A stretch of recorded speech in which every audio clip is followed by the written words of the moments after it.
আমাদের চ্যানেলের সমস্ত গল্পের নোটিফিকেশন সবার আগে পাওয়ার জন্য এখনই সাবস্ক্রাইব করুন আমাদের চ্যানেলটি এবং পাশে থাকা বেল আইকনটি প্রেস করে অল করে দিন।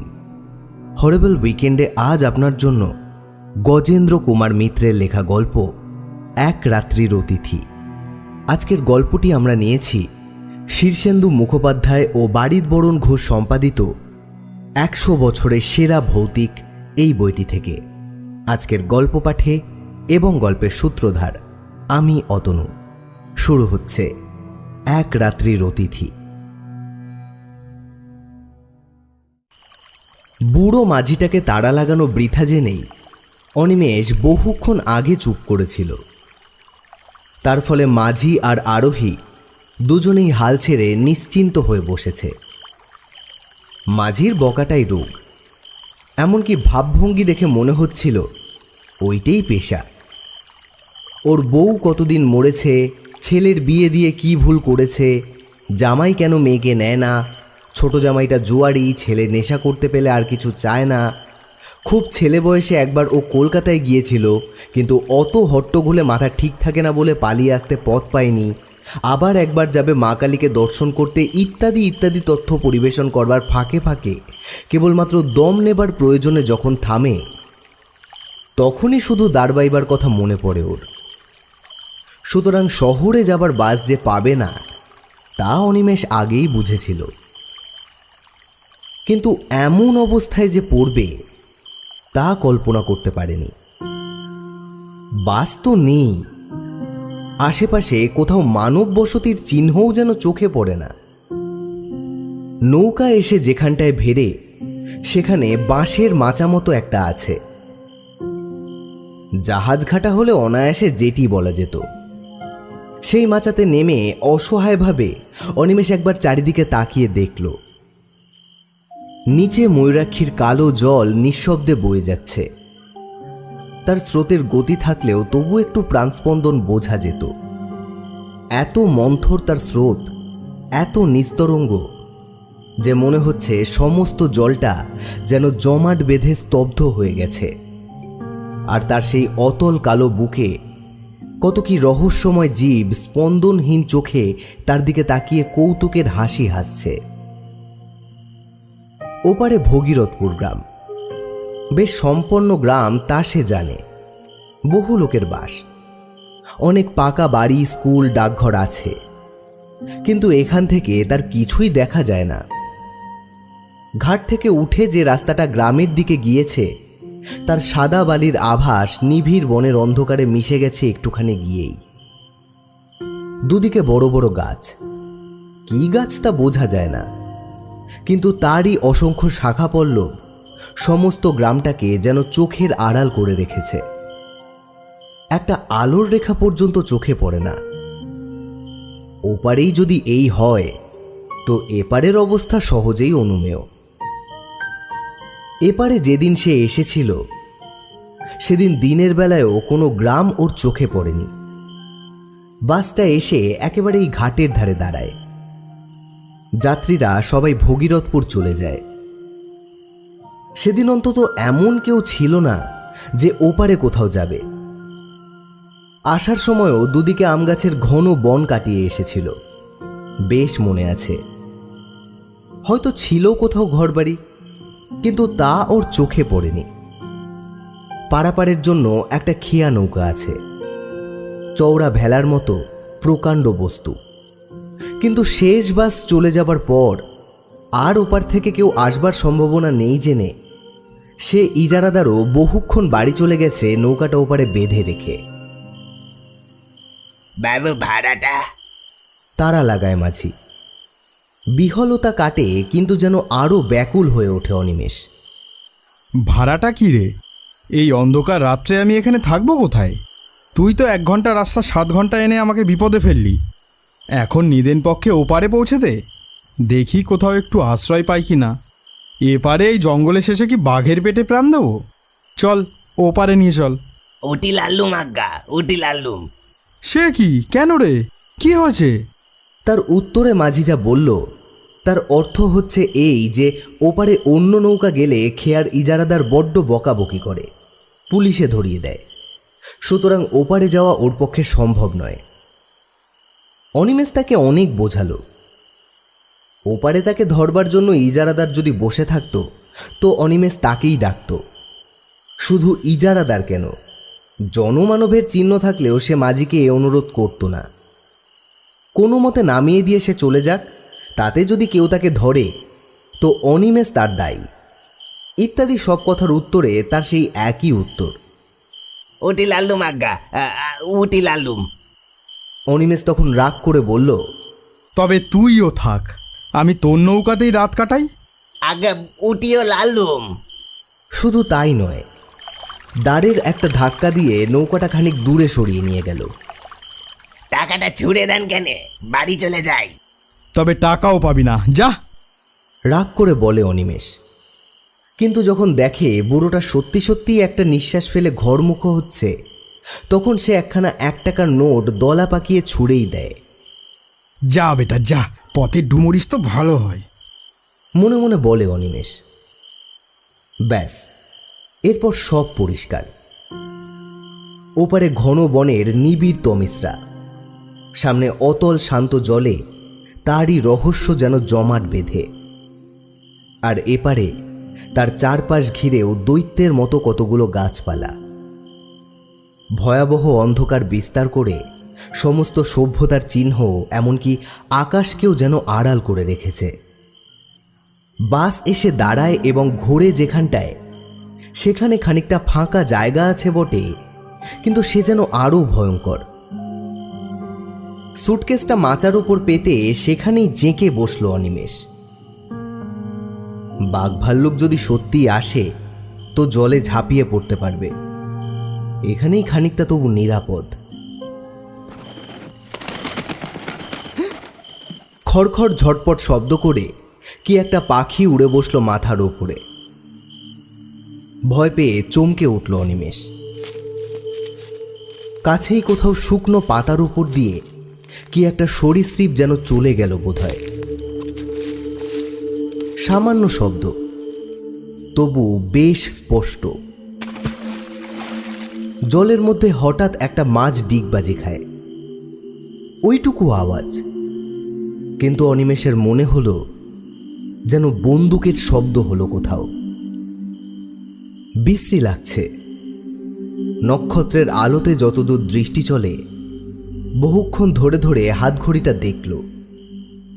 মাত্র রাত 9টা। কলকাতায় সবে সন্ধে, কিন্তু এখানে মনে হচ্ছে নিশুতি রাত। এখনো দীর্ঘ সময় তাকে অপেক্ষা করতে হবে এখানে। কখন ভোর হবে, তারপর কখন ইজারাদারের ঘুম ভাঙবে, তবে সে একটু লোকালয়ের মুখ দেখতে পাবে। বাস একটা আসে এখানে সকাল 8টা নাগাদ। সন্ধ্যাতে যেটা এসেছে সেটা কাছাকাছি কোনো গ্রামে থাকে। 7টা নাগাদ এখানে এসে দাঁড়ায়, অর্থাৎ প্রায় 12 ঘন্টা এখনো। আচ্ছা, হাঁটলে কেমন হয়? বাসের রাস্তাটা ধরে হাঁটলে কি আর গ্রাম একটা পাওয়া যায় না কাছাকাছির মধ্যে? কিন্তু সেখানে যদি তাকে কেউ আশ্রয় দিতে না চায়, ডাকাত বলে মনে করে, তাছাড়া দুদিকে যা ঘন ঘন বন, যদি বাঘ আসে। মুর্শিদাবাদ জেলার এসব অঞ্চলে প্রায়ই বাঘ বেরোয়। দরকার নেই, 10-11 ঘন্টা সময় একরকম করে কেটেই যাবে। ও মশাই, শুনছেন? বাস মিস করেছেন বুঝি? কোথাও আশ্রয় পাননি? অস্ফুট একটা শব্দ করে চমকে ওঠে অনিমেষ। বরং আঁতকে ওঠে বলাই ঠিক। কখন নিঃশব্দে কে পেছনে এসে দাঁড়িয়েছে। কই, একটুও তো টের পায়নি। সামান্য কুটো নড়ার শব্দের দিকেও তো সে কান পেতেছিল। কয়েক মুহূর্ত যেন ভয়ে আড়ষ্ট হয়ে থাকে, ঘাড় ফেরাতেও সাহস হয় না।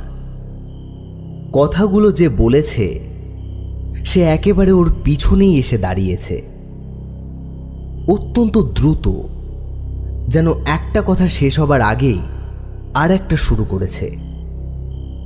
এইভাবে পরপর 3টি প্রশ্ন করে আগন্তুকটিও চুপ করে দাঁড়িয়ে নিঃশ্বাস ফেলছে। অবশেষে প্রায় মরিয়া হয়েই অনিমেষ ফিরে তাকায়। রোগা কালো গোছের একটি মানুষ, খুব বেটে নয়, তাই বলে ঢ্যাঙাও বলা চলে না। উস্কো খুস্কো একমাথা চুল ও ঘন দাড়ি গোঁফ। ঘন দাড়ি কিন্তু আবক্ষ বিস্তৃত নয়, মধ্যে মধ্যে কামানো বা ছাঁটা হয়, এমনই দাড়ি, খোঁচা খোঁচা। একখানা খাটো আধময়লা কাপড় পরনে, কোচার খুঁট গায়ে জড়ানো। মোটা ভ্রুর আড়ালে কোটরগত চক্ষুর তীক্ষ্ণ দৃষ্টি নিঃশব্দে শুধুমাত্র চাউনির দ্বারাই যেন অনিমেষের সমস্ত ইতিহাস পূর্বাপর আয়ত্ত করার চেষ্টা করছে। বলছিলাম যে আপনি বোধহয় কোথাও আশ্রয় পাচ্ছেন না, তাই না? তাহলে বরং চলুন না হয় আমার কুটিরেই, কোনো মতে রাতটা কাটিয়ে দেবেন।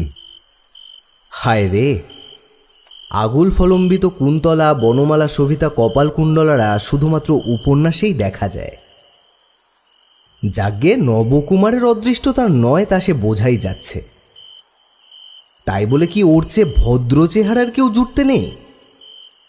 এ লোকটাকে দেখেই যেন পাগল বলে মনে হয়। শেষ পর্যন্ত এর আশ্রয়ে গিয়ে কি আরো বিপদে পড়বে? কি বলেন, যাবেন নাকি? আপনি এখানে মানে? আমতা আমতা করে অনিমেষ। আমার এখানেই একটা ঘর আছে, এই যে। লোকটা আঙুল দিয়ে দেখায়। সত্যিই তো, এই তো। বলতে গেলে তার সামনেই পাড়ের ওপর একখানা খড়ের ঘর। ও অঞ্চলে যেমন হয় তেমনি। আশ্চর্য, এতক্ষণ তার চোখে কি হয়েছিল? লোকটি বোধহয় তার মনের ভাব বুঝেই হেসে বলল, ঘরে আলো ছিল নাকি না, তাই অন্ধকারে টের পাননি। আমিও বাড়ি ছিলাম না, নদীর ধার দিয়ে একটু বেড়াতে গিয়েছিলাম। অন্ধকারে একা একা বেড়াতে আমার বেশ লাগে। এখানে বাঘের ভয় নেই? আছে বই কি, তবে আমারও তো ভয় টয় নেই। মরবার ভয় করি না, করে লাভই বা কি বলুন? মরতে তো একদিন হবেই। না, লোকটাকে ঠিক পাগল বলে তো মনে হয় না। চলুন চলুন, ঘরে বসেই কথাবার্তা হবে কোন। লোকটা তাড়া লাগায়। চলুন বলে সুটকেসটা তুলে নেয় অনিমেষ। একখানা নয়, পাশাপাশি দুখানা ছোট ঘর, সামনে এক ফালি দাওয়া। ভেতর দিকে আরো কি আছে তা ওর নজরে পড়ল না। দাওয়া বেশ ঝকঝকে করে নিকানো, পরিচ্ছন্ন। লোকটি আগে আগে পথ দেখিয়ে নিয়ে গিয়ে, দাঁড়ান, আলো জ্বালি বলে ওকে দাওয়াতেই দাঁড় করিয়ে রেখে দোর খুলে ভেতরে ঢুকল। তালা চাবির বালায় নেই, দরজা শুধু ভেজানোই ছিল। ঠেলা দিতেই নিঃশব্দে খুলে গেল। ভেতরে ঢুকে আশ্চর্য রকম ক্ষিপ্রতার সঙ্গে একটা আলো জেলে লোকটি বলল, আসুন, ভেতরে আসুন। ঘরে আসবাবপত্র বেশি ছিল না। একটি তক্তপোষের ওপর একটা মাদুর বিছানো। শয্যা বলতে এই, একটা বালিশ পর্যন্ত নেই। একপাশে একটি দড়ি টাঙানো, তাতে খান্দুই কাপড়। তার মধ্যে একটা লাল মেঝেতে জলের মেটে কলসি, একটা কাঁসার ঘটি ও পিতলের পিলসুজে একটা মাটির প্রদীপ। এছাড়া আর কোথাও কিছু নেই।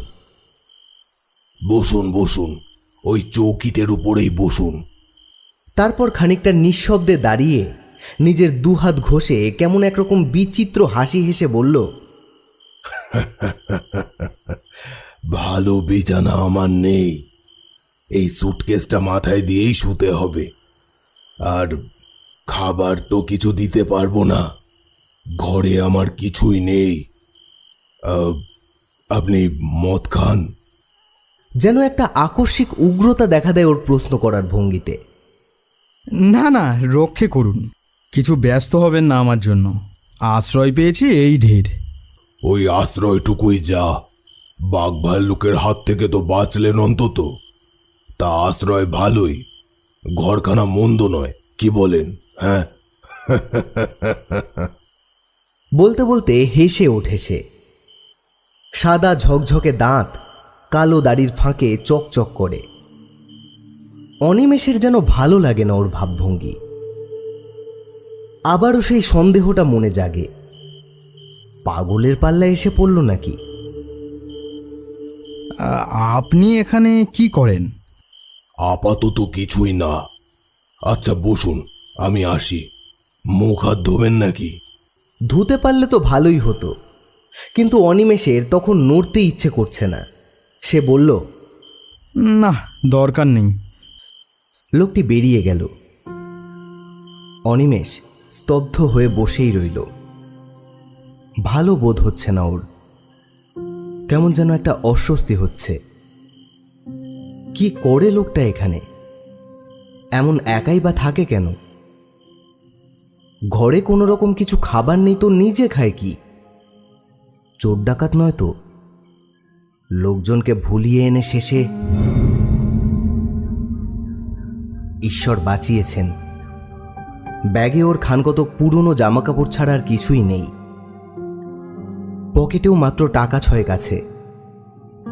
কিন্তু একটু পরেই সমস্ত দেহ হিম হয়ে ওর মনে পড়ে এই সব উদ্দেশ্যে যারা নিয়ে আসে ভুলিয়ে, টাকা না পেয়ে তারা আরও হিংস্র হয়ে ওঠে। তাছাড়া মেরে ফেলে তো দেখবে কি আছে না আছে। ওদের দেশে একবার খুব ডাকাতের উপদ্রব হয়েছিল। তারা একটা লোককে খুন করার পর পেয়েছিল মাত্র একটি আদলা। কখন গৃহস্বামী আবার নিঃশব্দে ওর কাছে এসে দাঁড়িয়েছে অনিমেষ টেরও পায়নি। যদিও খোলা দরজার দিকে চেয়েই বসেছিল সে। আশ্চর্য, লোকটি বলল, এখনই শুয়ে পড়বেন নাকি? যদি ঘুম পেয়ে থাকে তো স্বতন্ত্র কথা, নইলে একটু বসি। কতদিন লোকের সঙ্গে কথা কইতে পাইনি, বলেন তো দু একটা কথা কয়ে বাঁচি। এখানে তেমন লোকজন তো নেই, আসেও না কেউ। অনিমেষ আবারও পূর্ব প্রশ্নের জের টানল। তা এমন জায়গায় আপনি থাকেনই বা কেন? সেই হাসি গৃহস্বামীর মুখে, তেমনি নিঃশব্দ হাসি। দাড়ির ফাঁকে শুভ্র দন্তের সেই বিজলি প্রকাশ। ভয় নেই, আমি চোর ডাকাতও নই, পাগলও নই। ঘরে কিছু নেই মানে আমার কিছুর দরকার নেই, থাকারও দরকার হয় না আমার। কেন জানেন? তারপর যেন কতটা অসংলগ্নভাবেই বলে ওঠে, আমি সাধক, তান্ত্রিক, সন্ন্যাসী। সন্ন্যাসী? অবিশ্বাসের দৃষ্টিতে চায় অনিমেষ। অপ্রতিভ হয়ে লোকটি বলে, না, সন্ন্যাসী মানে ঠিক অভিষিক্ত সন্ন্যাসী নই, তবে সাধক বটে। উবু হয়ে ঘরের মেঝেতেই বসল লোকটা। কিছুক্ষণ মৌনভাবে থেকে বলল, তাহলে আপনাকে বলেই ফেলি সেটা। কাউকে কখনো বলিনি, বলবার সুযোগও পাইনি বিশেষ। এই অঞ্চলেরই লোক আমি, বুঝলেন। ছেলেবেলা থেকেই নানান বইতে তান্ত্রিক সন্ন্যাসীদের অদ্ভুত সব ক্ষমতার কথা পড়ে ওইদিকে মনটা ঝোঁকে। মনে হতো আমিও ওইসব সাধনা করে সিদ্ধ হব, তারপর প্রাণ ভরে পৃথিবীর সব ঐশ্বর্য ভোগ করব। আর আমায় পায় কে? হায় রে, তখন কি আর জানতাম যে ভোগের উদ্দেশ্যে সাধনা করতে এলে সিদ্ধি তো দূরের কথা, সমস্তই খোয়াতে হয় একে একে। এই পর্যন্ত বলে লোকটি চুপ করল। এতক্ষণে অনিমেষও অনেকটা সহজ হয়েছে। লোকটির ভাবভঙ্গি আর কথাবার্তায় সত্য কথা বলছে বলে মনে হয়। দুশ্চিন্তা অনেকটা কমে গেল ওর। বাড়ি আমার এই অঞ্চলে নয়, বাড়ি সেই 5 থুপির কাছে। এখানে কেন এলাম বলছি, দাঁড়ান। বলেছি আপনাকে ছেলেবেলা থেকেই ওই দিকে ঝোঁক ছিল। স্কুলের পড়া হলো না। তার বদলে যত সব ওই ধরনের বই পড়তে লাগলাম। পড়তে পড়তে বিশ্বাসটা খুব পাকা হয়ে গেল, কিন্তু গুরু কই? দু একটা সন্ন্যাসী যা হাতের কাছে পেলাম, দেখলাম সব বাজে, কেউ কিচ্ছু জানে না। অথচ পথ দেখাবে এমন লোক না পেলে এগোবো কি করে? মনটা বড়ই চঞ্চল হয়ে উঠল। খাবার চিন্তা ছিল না। মাথার ওপর বাবা বড় ভাই ছিল, জমি জমা তারাই দেখাশুনো করত। অবশ্য আমি বকুনিও খেয়েছি ঢের, কাজকর্ম কিছুই করি না বলে, কিন্তু সেসব গায়ে মাখিনি। তবে যত দিন যেতে লাগলো মনটা ততই ব্যাকুল হয়ে উঠত। শেষমেশ আমার 23-24 বছর বয়সের সময় বাড়ি থেকে সামান্য কিছু টাকা নিয়ে বেরিয়ে পড়লাম। বেশ বুঝেছিলাম ঘরে বসে আর কিচ্ছু হবে না। এ তীর্থ ও তীর্থ করে অনেক দেশই ঘুরলাম। ভালো চাকরি বা ভালো বিয়ে করার অনেক সুযোগও পেয়েছিলাম। সংসার, বুঝলেন মশাই, মায়ার ফাঁদ পেতে রেখে দেয় সারা জগতে। যাই হোক, সেদিকে মন ছিল না বলে কেউ বাঁধতে পারল না, কিন্তু আসল যা উদ্দেশ্য তাও কিছু হলো না। এমনিভাবে যখন ক্রমশ হতাশ হয়ে উঠেছি, তখন একদিন বাড়ি ফেরার পথে, বলতে গেলে বাড়ির কাছে এসে হঠাৎ একজনকে পেয়ে গেলাম। বক্রেশ্বরের শ্মশানে এক সাধু থাকতেন শুনলাম। উলঙ্গ থাকেন শ্মশানে শুয়ে, কেউ খেতে দিলে খান, নইলে এমনি থাকেন। কাঁচা মাংস, পাতালতা, এমনকি বিষটা খেতেও তার আপত্তি নেই বোধহয়, এমন নিষ্পৃহ তিনি। তা খোঁজ করে করে গেলাম। প্রথম তো দেখাই পাওয়া যায় না। শেষে 3 দিন ধর্ণা দিয়ে পড়ে থাকতে দর্শন পেলাম। বিপুল দেহ, তীক্ষ্ণ দৃষ্টি, পাগলের মতো ভাবভঙ্গি, কিন্তু পাগল নন। একদিন আমার চোখের সামনেই দুদিক থেকে দুদল ভক্ত তাকে দর্শন করতে আসছে দেখে আমার চোখের সামনে শিয়ালের দেহ ধরে বনের মধ্যে গিয়ে সেধুলেন। কেউ আর খুঁজেই পেল না। বুঝলাম যে এতদিন ধরে যাকে খুঁজছিলাম, এতদিন পরে তাকে পেয়েছি।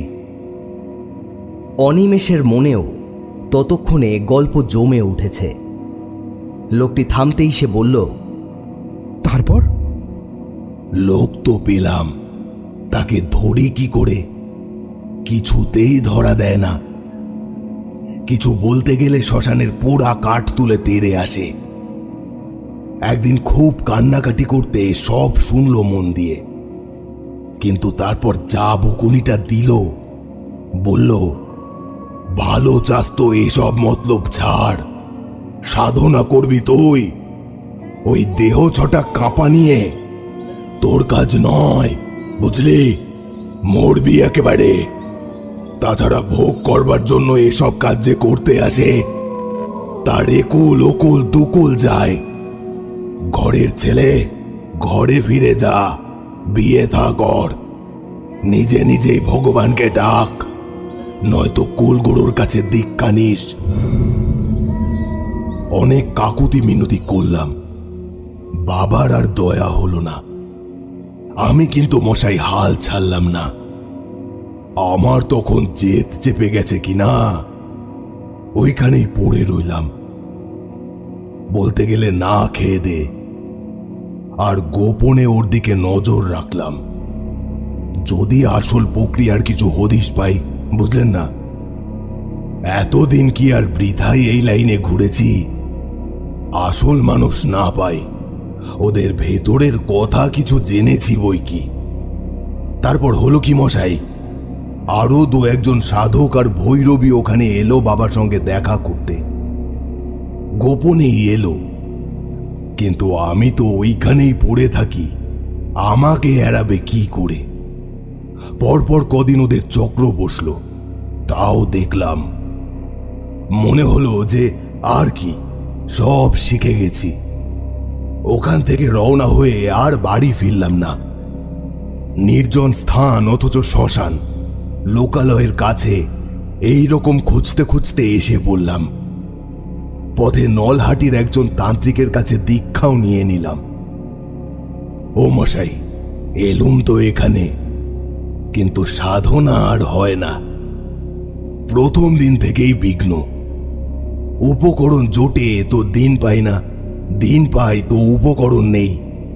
শেষে অনেক কৌশল করে নিচে নেমে যদি বা সব জোগাড় করলাম, মঙ্গলবার অমাবস্যার রাত পেয়ে যেমন আসন করে বসেছি, কি বিঘ্ন কি বিঘ্ন। ধ্যানে মন দেব কি, কিছুতে মনই স্থির করতে পারি না। এখন এটা বাসের রাস্তা হয়ে শ্মশান এখান থেকে সরে গেছে। আগে এখানটাতেই শ্মশান ছিল। এখন যেখানে ঘর দেখছেন, এই যেখানে আমরা বসে আছি, এখানেই সেদিন আসন করে বসেছিলাম। নিজের অজ্ঞাতেই অনিমেষ যেন একটু সরে বসে, তারপর বলে, আচ্ছা, বিঘ্ন কী রকমের? ভয় পেলেন? শুনেছি তো এইরকম সাধনায় বসলে প্রথম প্রথম নানা রকম ভয় দেখায়, কিন্তু সেটা শুধুই পরীক্ষা করার জন্য। আপনিও তো সেরকম শুনেছিলেন নিশ্চয়ই, তবে ভয় পেলেন কেন?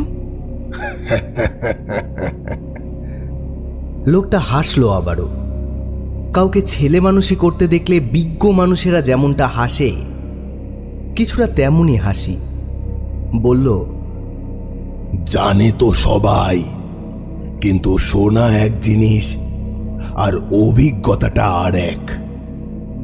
তেমন অভিজ্ঞতা হলে বুঝতেন। শুনবেন কেমন? মরার বুকের উপর বসেছি আসন করে, মরার খুলিতে করে মদ খাচ্ছি, মনে ভয় ডর কিছুই নেই, এই বিশ্বাস হয়ে গিয়েছিল।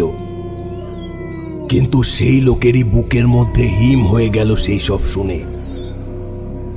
না না, তেমন ভয়ানক কিছু নয়। প্রথম শুরু হয় ফিসফিস কথার শব্দ, খিলখিল হাসি, চাপা হাসি। ক্রমে সেইটাই বাড়তে লাগলো। মনে হলো 10 জন, 20 জন, 100 জন, হাজার হাজার। আপনার চারপাশে যদি লক্ষ লোকের ফিসফিস কথারই শব্দ হতে থাকে তো কেমন হয়? আর তার সঙ্গে চাপা এক ধরনের খিলখিল হাসি। তবু আমি স্থির হয়ে আসনেই বসে রইলাম, নড়লুম না। যদিও কাজে আর মন দিতে পারলাম না, এটাও ঠিক। তারপর মশাই, স্পষ্ট দেখতে লাগলাম শ্মশানের মাটি ফুঁড়ে ফুঁড়ে যেন মরাগুলো উঠছে। কতকাল থেকে মরেছে সব, কত হাজার হাজার বছর ধরে। এক একজনের বিভৎস চেহারা, রোগে যন্ত্রণায় বিকৃত মুখ। কেউ বা খুন হয়েছিল, কেউ বা ঠ্যাঙাড়ের হাতে প্রাণ দিয়েছে, কেউ বা গলায় দড়ির মরা। ঠিক সেই অবস্থায় উঠেছে, তেমনি স্কন্ধ কাটা কিংবা হাড়গোড় ভাঙা অবস্থায়। সকলেরই মুখে রাগ, চোখের দৃষ্টিতে আগুন। তারা সবাই আমার দিকে আঙুল তুলে শাসাতে লাগলো। পাপিষ্ঠ, তুই এখানে কেন? শ্মশান অপবিত্র করতে এসেছিস? চলে যা, দূর হয়ে যা। জানিস না এখানে আমরা পাহারা দিচ্ছি? মনে পাপ নিয়ে তুই এসেছিস শ্মশান জাগাতে? চলে যা। তার মধ্যে একজনের আবার শুধু কঙ্কাল, বোধহয় পুঁতে রেখেছিল কোথাও মেরে, তারপর তাকে তুলে পোড়াতে হয়েছে। সেইটাই সবচেয়ে কাছাকাছি এলো। মুখে সেই এক শব্দ, দূর হ, দূর হ। ভয় পেলাম খুব, তবু এও জানি একবার ভয় পেলেই গেল চিরকালের মতো। প্রাণপণে চেঁচিয়ে উঠলাম, যাব না, যাব না, উঠব না আমি। ব্যাস, আর যায় কোথায়?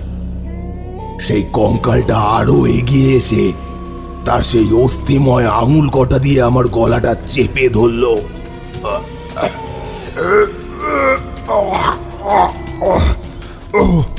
সে কি চাপ, যেন মোটা লোহার সাঁড়াশি। কত চেষ্টা করলাম মুক্ত হবার, কিন্তু সে বজ্র কঠিন মুষ্টি খোলে কার সাধ্য। দম বন্ধ হয়ে গেল, বুকে সে এক অসহ্য যন্ত্রণা। মনে হলো যেন দেহের প্রতিটি শিরা ফেটে যাচ্ছে। আকুলি বিকুলি করতে লাগলাম এক ফোঁটা হাওয়ার জন্য। সে হাওয়া চারিদিকেই রয়েছে, তবু এক বিন্দু বুকের মধ্যে নিতে পারলাম না, বরং আরো চেপে বসতে লাগলো সেই সাঁড়াশির মতো আঙুলগুলো।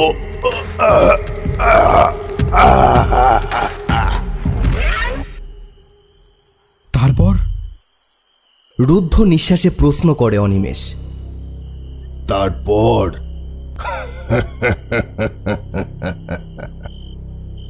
আবার সেই হাসি।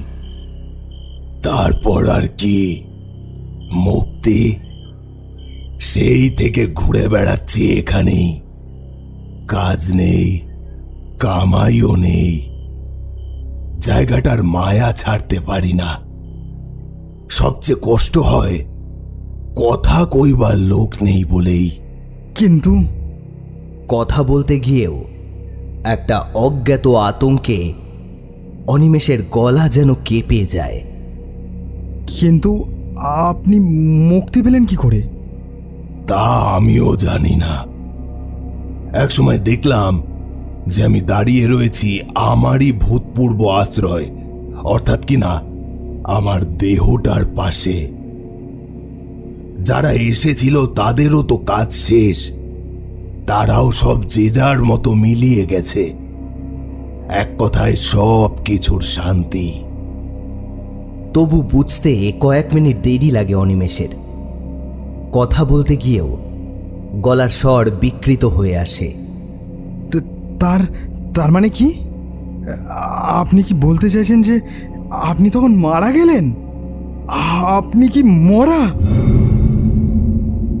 প্রশ্নের শেষ অংশটা আকস্মিক আর্তনাদের মতো চিৎকারে পরিসমাপ্ত হয়। কিন্তু প্রশ্ন সে করছে কাকে? কেউ তো নেই, শুধু সে একা বসে আছে। বাকি জিনিসগুলো ঠিক আছে, পিদিমটা তেমনই জ্বলছে, শুধু উবু হয়ে বসে যে লোকটা কথা বলছিল সে আর নেই। কোথা দিয়ে গেল লোকটা? কখন উঠে গেল তার চোখের সামনে দিয়ে? বারবার এই ব্যাকুল প্রশ্ন ওর মনে উঠতে লাগলো, কিন্তু উত্তর দেবে কে? খানিক পরে আসল প্রশ্নটা আবার প্রবল হয়ে উঠল। তাহলে কি লোকটা যা বলে গেল তাই সত্যি? ও লোকটা মানুষ নয়, অশরীরী বিদেহী আত্মা। খাবার কিছু লাগে না ওর, বলেছিল বটে। মরবার ভয় নেই। গায়ে কাঁটা দিয়ে ওঠে অনিমেষের। কিন্তু সে শিক্ষিত ছেলে, বিজ্ঞান পড়া ছেলে। এসব মিথ্যা, কল্পনা, আত্মসম্মোহন বলেই জানে। সে বিশ্বাস করবে না এই কথা যে এই ২০ শতাব্দীর মধ্যভাগে বসে সে ভূত দেখেছে। আচ্ছা, পিছনে ছায়া পড়েছিল কি ওর? মনে করবার চেষ্টা করে অনিমেষ। সত্যি কি না লোকটা তার সঙ্গে তামাশা করেছে? আগে যা ভেবেছিল তাই? ডাকাত বা ঠ্যাঙাড়ে জাতীয়? ভয় দেখিয়ে গেল, এরপর কাজ হাসিল করা সোজা হবে ভেবে মনকে প্রবোধ দেয় সে, এইটে হওয়াই সম্ভব। ভূত হলে আলোয় থাকবে কি করে? বদমাইশ। আরও বেশি ভয় দেখাবার জন্য ম্যাজিকওয়ালাদের মতো চোখের নিমেষে সরে গেছে। দৌড়টা বন্ধ করে দেবে নাকি? দেওয়াই উচিত। পালাবে? কোথায় যাবে এই অন্ধকারে? আরও তো ওদের কবলে গিয়েই পড়তে হবে। সে দেখতে পাবে না ওদের, ওরা দেখবে। তার চেয়ে দৌড় বন্ধ করে বসে থাকা মন্দ নয়। যা হবার হবে। আলো তো থাকবে এখানে, লোকগুলোকে চোখে দেখা যাবে।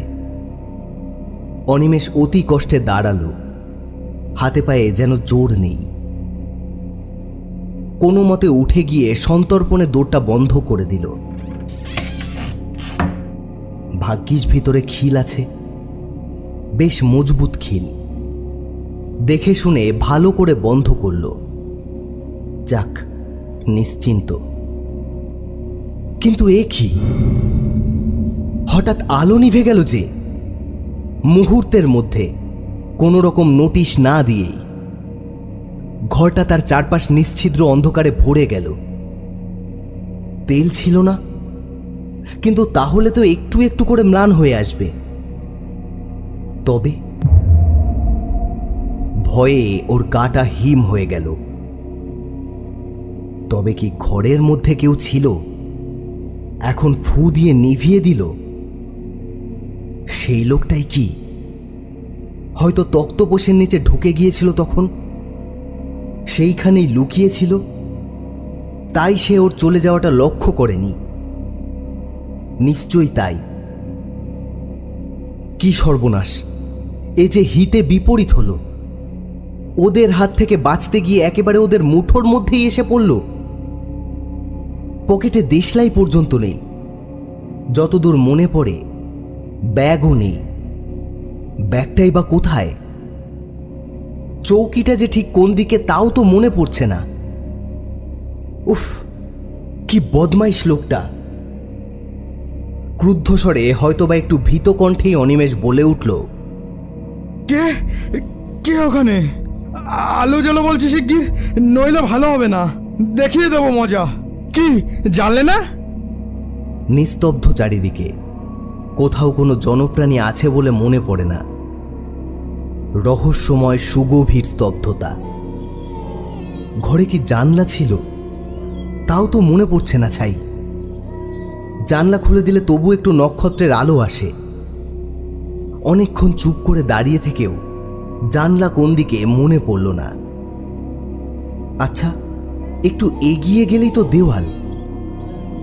হাতড়ে দেখতে দোষ কি? পরেক্ষণেই মনে পড়ল, আরে আচ্ছা বোকা তো সে। দরজাটাই তো রয়েছে, খুলে বেরিয়ে পড়লেই তো হয়। ঘরের অন্ধকারের চেয়ে বরং বাইরের অন্ধকার ভালো, তারার আলো আছে।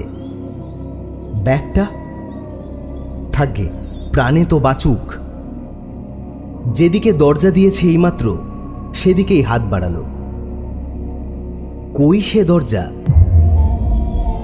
অথচ ও তো সবে বন্ধ করে এপাশে ফিরেছে আর আলো নিভেছে। তবে কি ও দিকভুল করেছে? এদিকে দরজা ছিল না।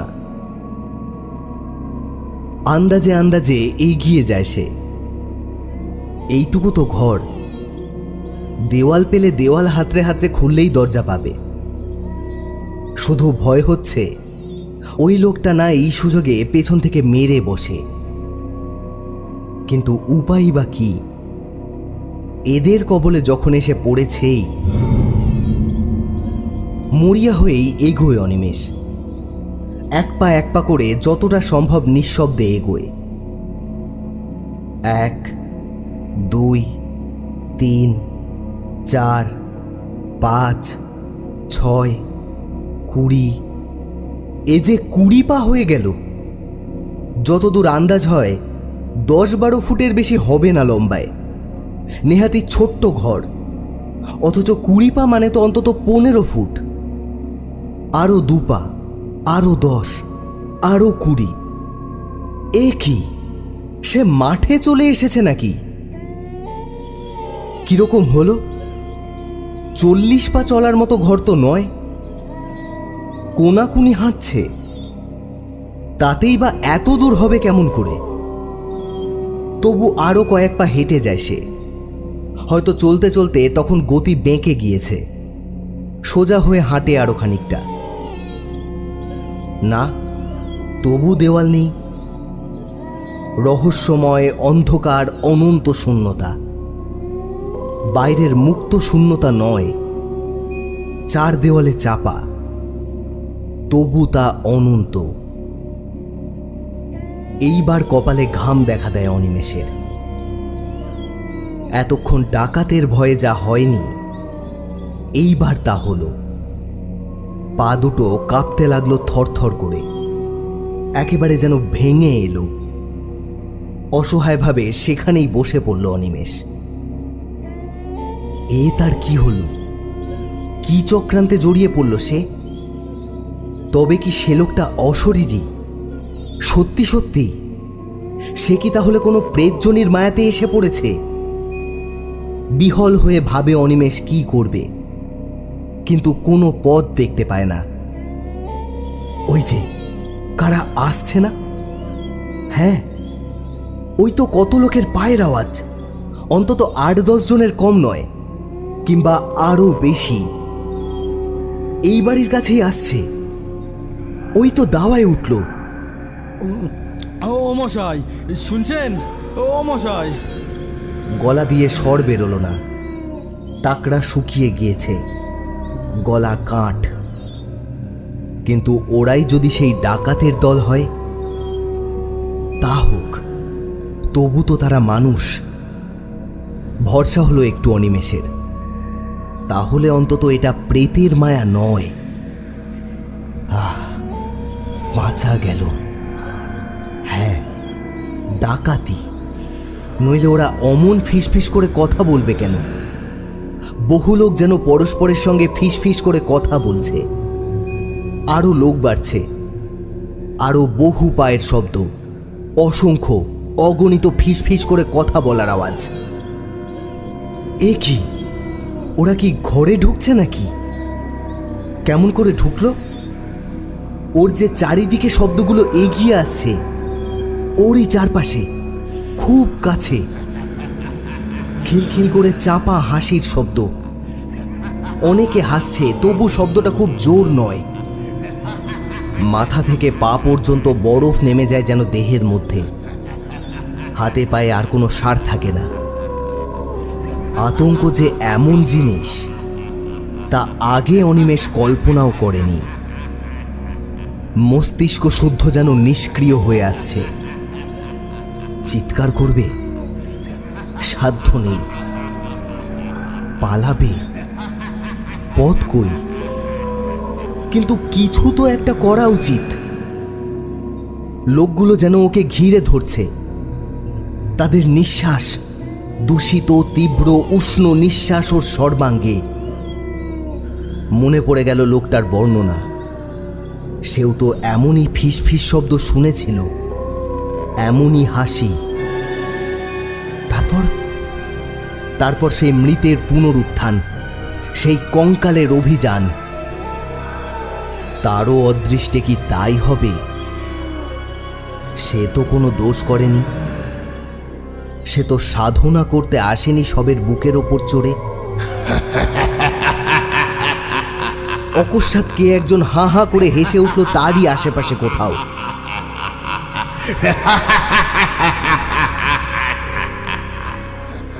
তীক্ষ্ণ চড়া গলার সে হাসি। মনে হলো যেন তার পাশের অন্ধকারকে বিদীর্ণ করে ছড়িয়ে পড়তে চাইছে। আবার চারিদিকের দেওয়ালে ধাক্কা খেয়ে ফিরে আসছে তারই চারিদিকে। বহুক্ষণ ধরে যেন সেই এক হাসির শব্দ ধ্বনিত আর প্রতিধ্বনিত হতে লাগলো তাকে ঘিরে। বিশ্রী, তীক্ষ্ণ, একটা উপহাসের হাসি। সে হাসির জাল যেন তাকে চারিদিক থেকে বেড়ে ধরেছে, আর নিস্তার নেই। প্রাণপণ চেষ্টায় মরিয়ার মতো চিৎকার করে উঠল একবার অনিমেষ। হে ভগবান, এ কি করলে? সত্যিই তো, ভগবানের কথা তো তার মনে ছিল না। তাকে তো সে ডাকেনি। হে হরি, বাঁচাও! হে রামচন্দ্র! আর কিছু মনে এলো না তার। গায়ত্রী মনে আছে কি? হ্যাঁ আছে। পৈতেটা কোথায়? সুগভীর ক্লান্তি আর অসহ তন্দ্রায় চৈতন্য শিথিল হয়ে আসে তার সমস্ত শরীর।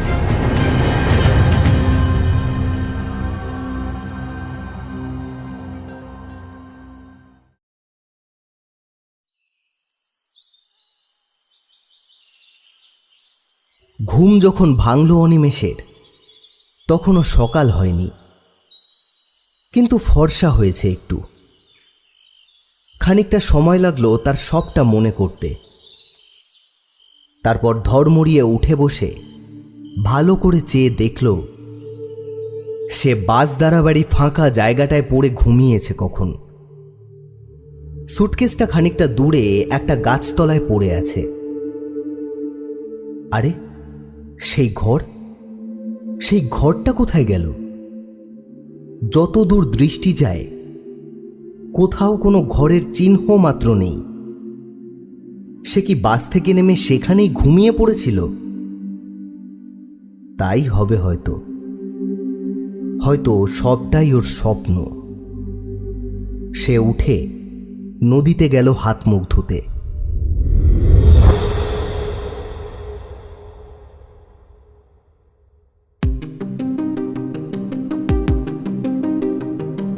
শুনলেন এক রাত্রির অতিথি। রচনা গজেন্দ্র কুমার মিত্র। অনিমেষের চরিত্রে অমিত এবং গল্প পাঠ ও অন্যান্য চরিত্রে অতনু। আবহ এবং প্রচ্ছদ টিম হরেবল উইকেন্ড। সমগ্র পরিচালনা এবং পরিকল্পনা অতনু। শেষ হলো এক রাত্রির অতিথি। আমরা আবার ফিরে আসব নতুন কোনো গল্প নিয়ে। ততক্ষণ ভালো থাকুন, সুস্থ থাকুন আর শুনতে থাকুন হরেবল উইকেন্ড।